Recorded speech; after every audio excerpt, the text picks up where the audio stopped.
High বন্ধুরা, সবাইকে স্বাগত। আমিও আমাদের পরিবারে আমি মানসী। আজকে লাউয়ের একটা অন্য ধরনের রেসিপি নিয়ে হাজির হয়েছি। তার জন্য চাই একটা কচি পাড়া লাউ আর একটা ছোট্ট নারকেল। লাউটাকে খোসা ছাড়িয়ে এরকম কুচি কুচি করে কেটে নিয়েছি, দিয়ে ভালো করে ধুয়ে নিয়েছি। গ্যাসের মধ্যে কুকারে বসিয়ে দিয়েছি, তাতে জল দিয়ে লাউগুলো সিদ্ধ করার জন্য দিয়ে দিচ্ছি। একটা সিটি দেব, তারপর এরমভাবে দিয়ে দেবেন। তারপর সিদ্ধ হওয়ার পর লাউগুলোকে জল ঝরিয়ে নেব। দেখুন, একটা সিটির পর লাউগুলোকে এরকম করে জল ঝরিয়ে নিয়েছি। এবার গ্যাসেতে কড়াই বসিয়ে দিয়েছি। কড়াই গরম হয়ে গেছে। 2 চামচ সরিষার তেল দিয়েছি আর 1 চামচ গোটা সরিষা দিয়েছি, আর একটা তেজপাতা ছিঁড়ে দিয়েছি, আর একটা শুকনো লঙ্কা ফাটিয়ে দিয়েছি ফোড়নের জন্য। দেখুন বন্ধুরা, ফোড়নটা একটু নাড়াচাড়া করছি, হয়ে গেছে।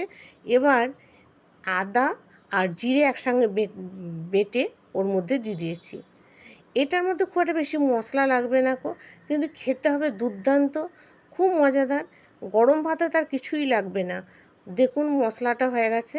এবার লাউটাকে সিদ্ধ করা জল ঝরানো লাউটাকে দিয়ে একটুখানি নাড়াচাড়া করব, আর এর মধ্যে 1/2 চামচ লবণ দেব আর 2 চামচ চিনি দেব।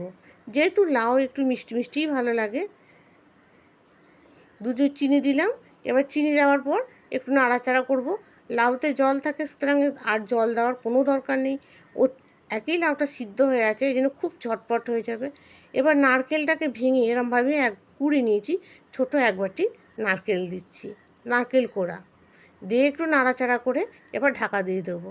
বন্ধুরা, যদি রেসিপিটা আপনাদের পছন্দ হয়ে থাকে তাহলে অবশ্যই সাবস্ক্রাইব করবেন, লাইক করবেন। এবার ঢাকা দিয়ে দেবো। লাইক করলে আমি আরও ভিডিও করতে উৎসাহ পাবো, আর আপনারা কমেন্ট করবেন। দেখুন বন্ধুরা, 5 মিনিট পর আমি ঢাকাটাকে খুলে নেব। দেহ হয়ে গেছে। এবার 1/2 চামচ ময়দা দেব, যাতে এর ইয়েটা একটু ঘন হয়।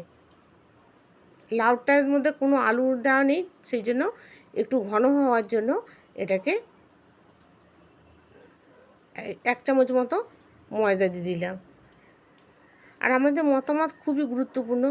কমেন্ট করবেন, শেয়ার করবেন, আর বাড়িতে অবশ্যই করবেন বন্ধুরা। আপনারা সুস্থ থাকবেন, ভালো থাকবেন, আর বাড়িতে করবেন, দেখবেন গরম ভাতে আর কিচ্ছু লাগবে না। এবার অল্প একটু গরম মশলা গুঁড়ো দিয়ে নামিয়ে দেবো। ও হয়ে গেছে। গরম মশলা দিয়ে একটু নাড়াচাড়া করব, দিয়ে নামিয়ে দেবো। বন্ধুরা, বাড়িতে অবশ্যই করবেন, দেখবেন কতটা মজাদার খেতে। আর গরম ভাতে দারুণ লাগে খেতে, আর কিচ্ছু লাগবে না। গরম ভাত এই তরকারি দিয়েই, লাউ নারকেল দিয়ে খাওয়া যাবে। নমস্কার, ভালো থাকবেন, সুস্থ থাকবেন, আর বাড়িতে অবশ্যই করবেন।